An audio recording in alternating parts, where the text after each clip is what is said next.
Our next speaker is Ms. Cecile Billaux, the Head of Unit for Social Inclusion and Protection, Health and Demography at the European Commission.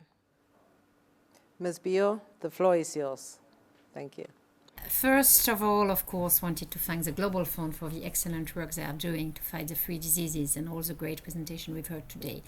Also wanted to thank dearly our partners from South Africa who are hosting today's event, but also hosting the G20 presidency, where they have put health again very high on the agenda. And for us, this is very important because as the first country, South Africa, to hold the G20 presidency, putting health at the center also of the agenda, is echoing what we are doing ourselves with our EU-Africa Health Partnership. Now, moving to global health efforts more generally, the EU will continue and has been a strong supporter of global health efforts and delivering global better health for all. These commitments are embedded into our EU global health strategy, which is really based on shaping global health efforts also and the global health order on the basis of human rights principles and a focus also on gender equality. We have been, the European Commission, a long supporter and also contributor financially to the Global Fund efforts.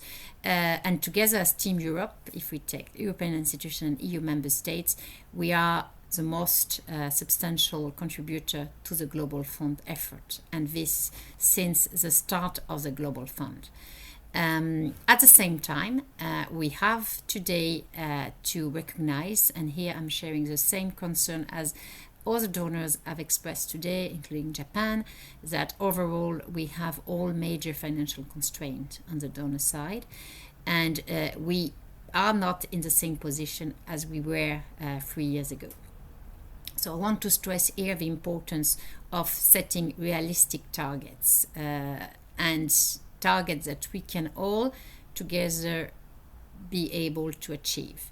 And also with this together mean going beyond the traditional donors and looking at enlarging the donor base. We are all aware of the current geopolitical context and we believe this requires some joint rethinking about existing models. Of course, as I said before, enlarging the donor base, and also finding the best solution on how we can, in the long term, ensure sustainability of the very important activity that are currently carried out by global health initiatives, such as the Global Fund.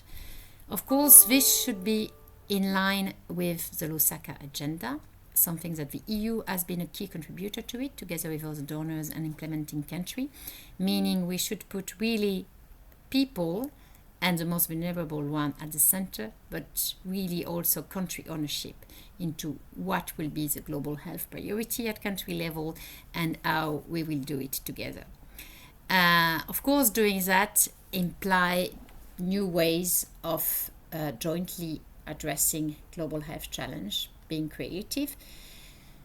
It's not going to be easy, but we do believe the current situation will push us to be even more efficient, prioritize further, and act in the most coordinated way as possible to ensure that global health delivers the most for people on the ground.